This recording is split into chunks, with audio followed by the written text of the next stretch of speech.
Welcome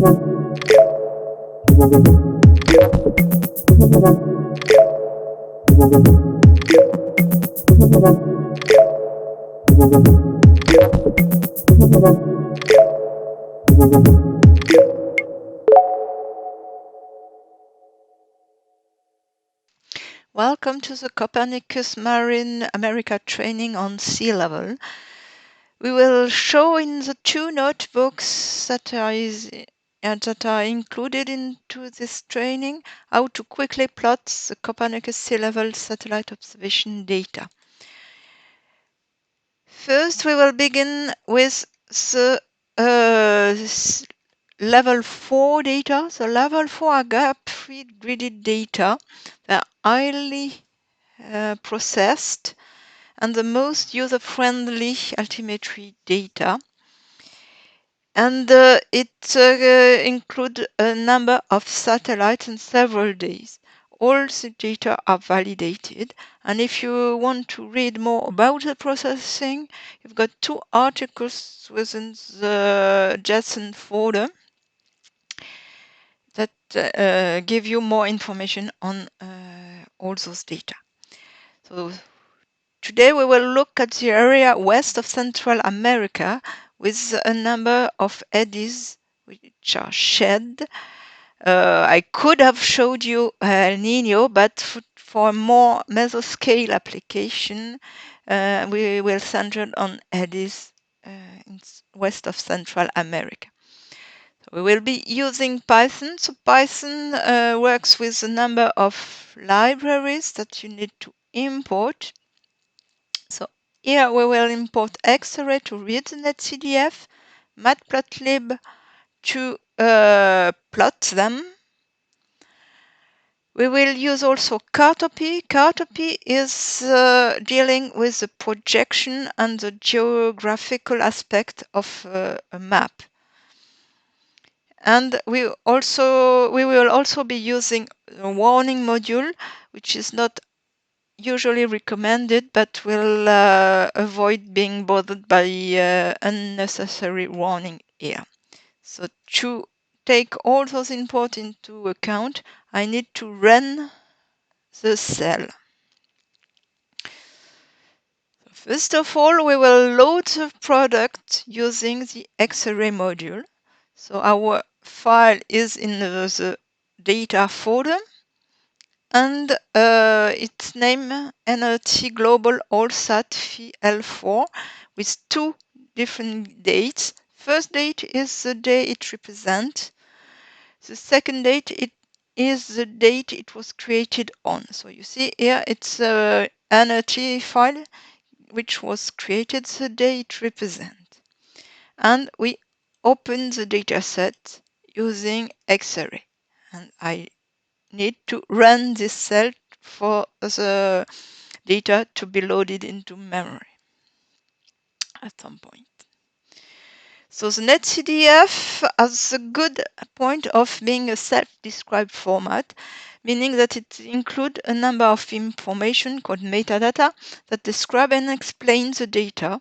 It has explicit name, standardized name, comments, units, min and max values, which can be added, and in the CMEM thread, which must be added. So using this format and using X-ray, we can list the variables within the data using the my dataset, so the dataset we've just opened, dot data underscore vars. So here you see all the variables within the file. The first three are mostly for some tools that need them. Then you've got the physical information, including error. You've got the absolute dynamic topography. You've got the geostrophic velocity, V geostrophic velocity, the sea level anomalies, SLA, etc., etc. Between parentheses, you find the dimension of each variable. And and afterwards you have the type of the variables, all are in floats. So here you've got the time, the latitude, and the longitude. I've been using a 1 day only file, so time you'll have only one value for time. Latitude and longitude, it's a quarter of a degree data set, so you'll have all the latitude by a quarter of a degree. If you want to know, for example, the unit of a variable, you can, by defining the unit of the variable. Here I've chosen SLA, but you can test the same bit of code with any other of the variable. Is my dataset with variable dot add units. Here we will print on screen the units of the variable SLA. If I execute, you see the unit of the variable SLA is m for meter.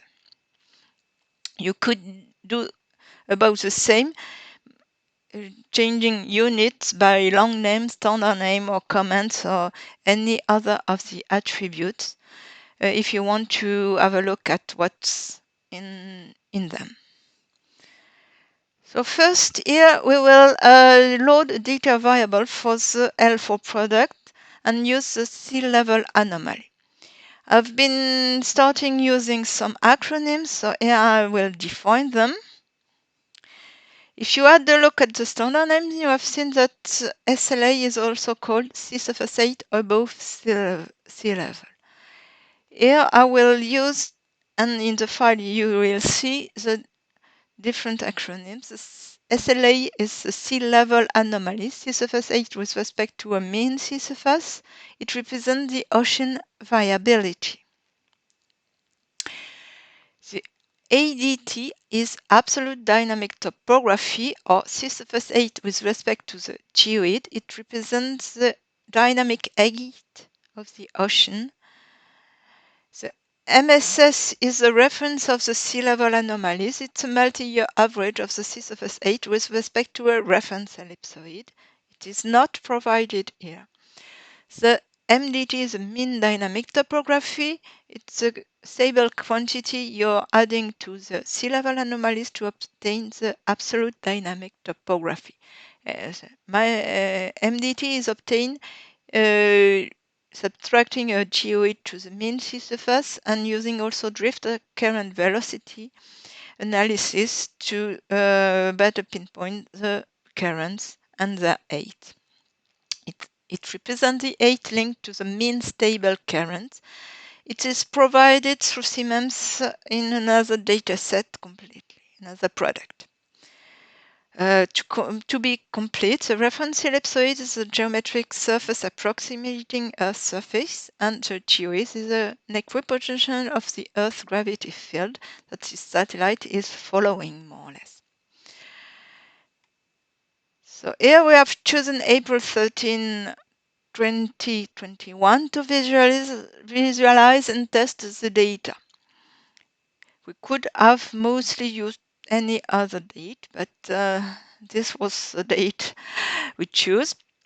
So we define a variable myDate in an international format, year, month, day. And we subset our variable using cell time equal myDate to remove the time dimension, which is unnecessary in what's following.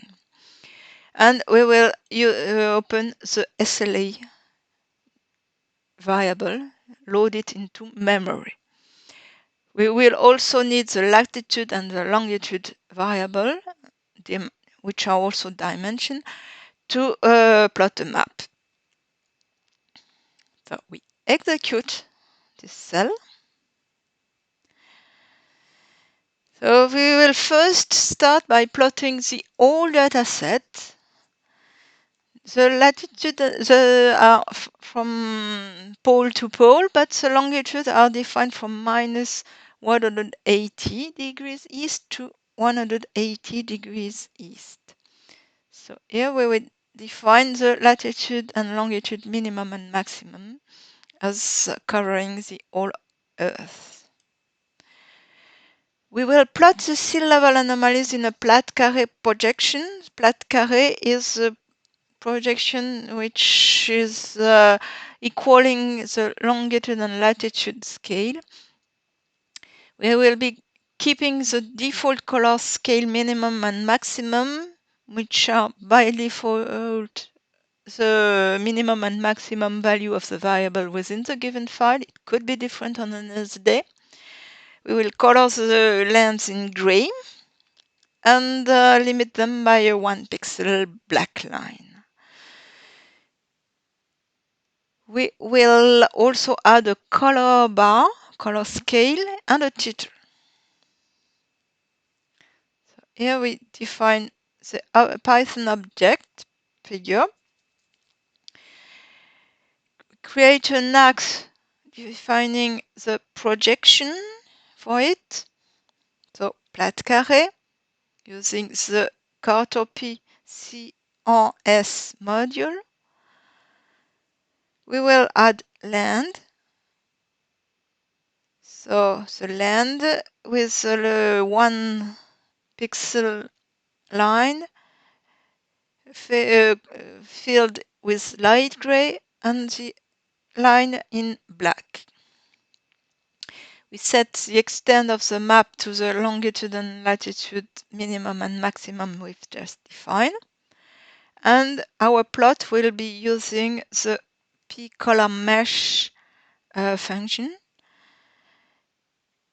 for longitude as x, latitude as y, and sea level anom as the field value. And the color bar red, yellow, blue reversed. We add a color bar to know which color corresponds to what value. We'll add a title to explain what's in the plot, and we will add the unit there. We could have added it elsewhere, but we'll add it. And we show the figure. So here you see the global map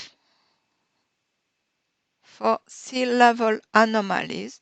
You see the bluest values are about minus 1.3 and the highest values are a little bit under 1 meter.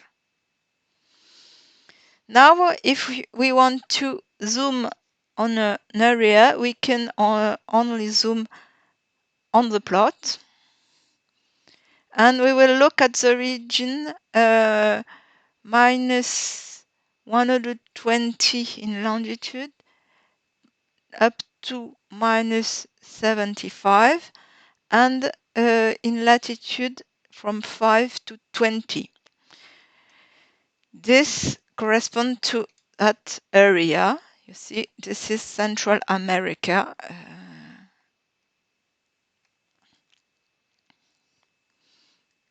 So here we will define longitude, latitude, minimum and maximum. And then it's exactly the same code that I've been using above for the global map. And you see the map is restricted over the smaller area, but it's rather uniformly colored, so you can't see much in it. There, to see a little bit better what's happening in this area, we will need to change the color scale and force it to the quantity better fitted for the area. Otherwise, the automated will be the one for the whole file. And moreover, if you want to compare two different dates, two different files, you may have different minimum and maximum of your color bar. So you may need, for a number of reasons, to force the minimum and maximum of your color scale. So we can try several values. Typical values for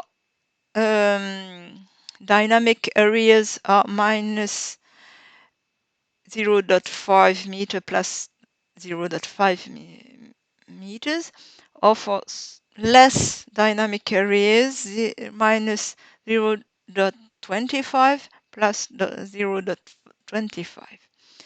So you can test both. It depends also on what you want to see. If you've got an area, a very dynamic area, like in a major current, it depends if you're interested in what is happening in the major current or what is happening outside the major current.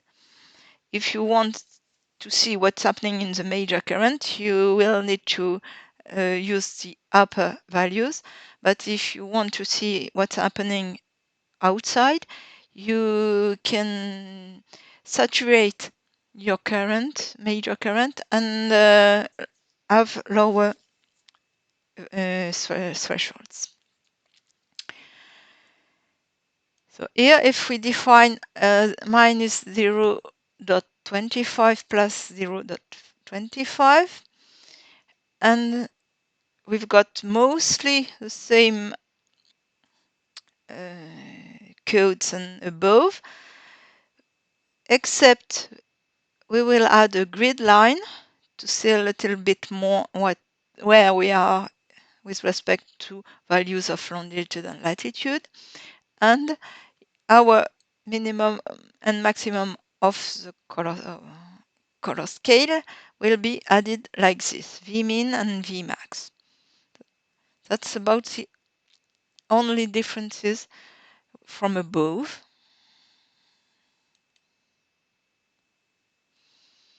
So here you can see you're seeing a little bit more what's ongoing, and you see big red dots here, which are warm eddies. And in fact, what's happening here is that you've got winds crossing Central America at some areas in the mountains, which are focusing the winds. And on the other side of the Central America Isthmus, you've got a train of eddies generated by this wind. They are called also the Tehuantepec eddies, and you can see them in sea surface 8, but you can have a look at them in chlorophyll or in SST too. And they are quite often visible there. Now we will have a look at another of the variable, the dynamic topography. So we will load into memory the ADT variable. The latitude and longitude are already loaded into memory, so we don't need them once more. And we will do almost the same code, except for here absolute dynamic topography instead of sea level anomalies. So here you see that same thing, you've got almost a uniformly colored map. So you will need to change the color min and color max. For example, from 0 to 1 seems a good guess. So if we change, if you add this, you can fetch color min and color max.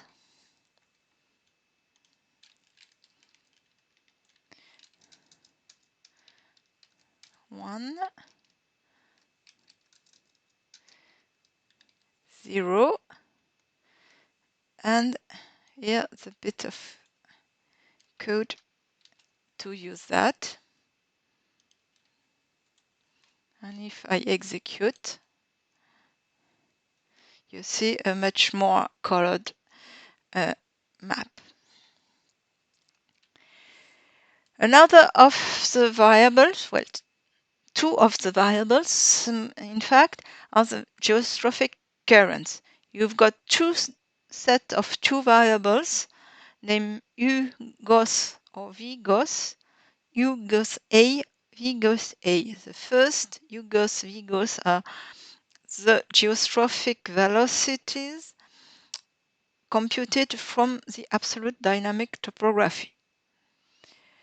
The U gives A, V goes A are the the geostrophic velocities computed for the sea level anomalies. So in the first case, you will see also the main currents. In the second case, you will see the variability.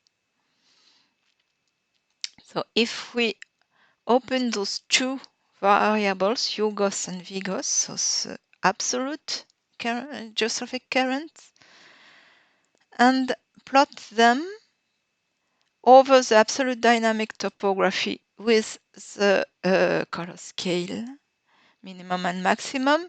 And if we want to plot those data, we will use the quiver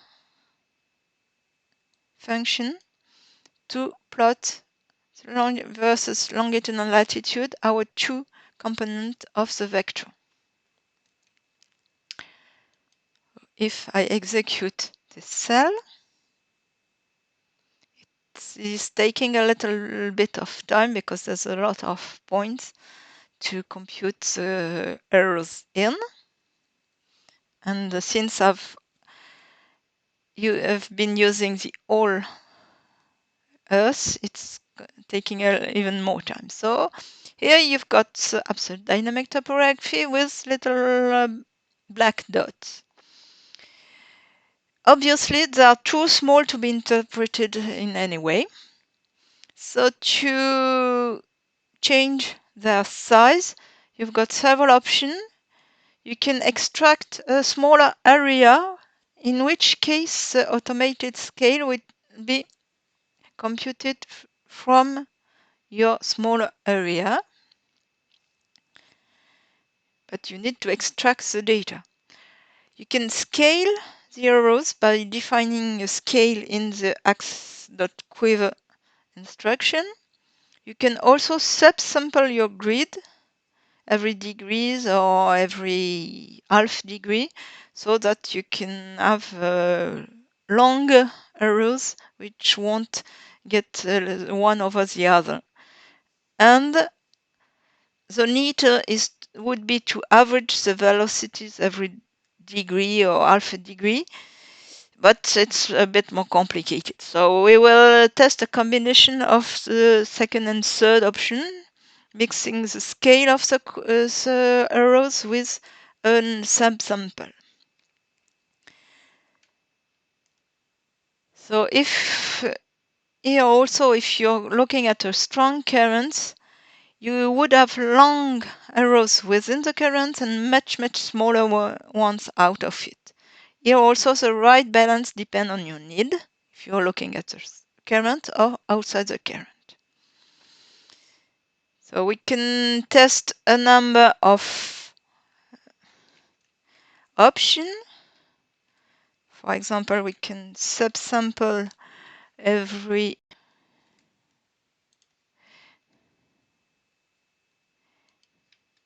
two degrees.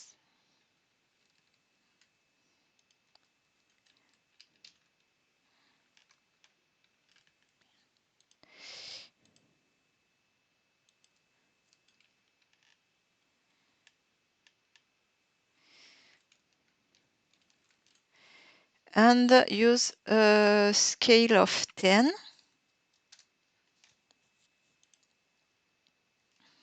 You see the way of subsampling is here. So here you can see better, but it might be a bit too long. So I'll use smaller arrows by increasing the scale.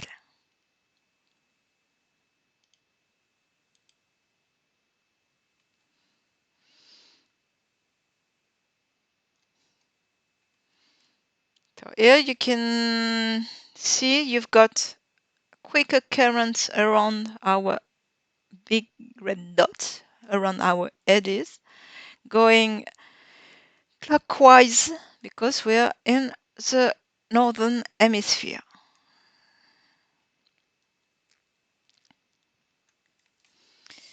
Now my last point is to map the formal error, the R. So the error is the error made in the mapping process.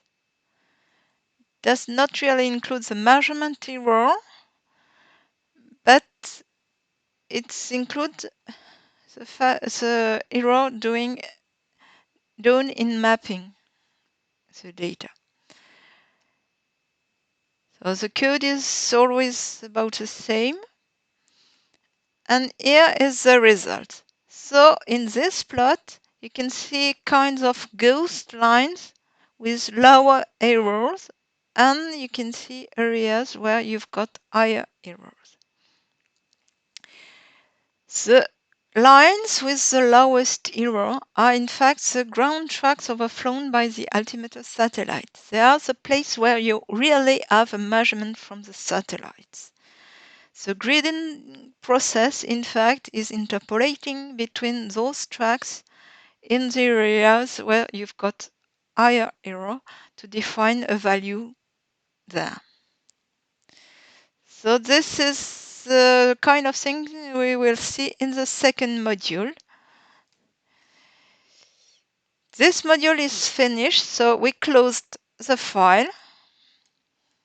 And thank you for your attention, and see you in next module. Thank you.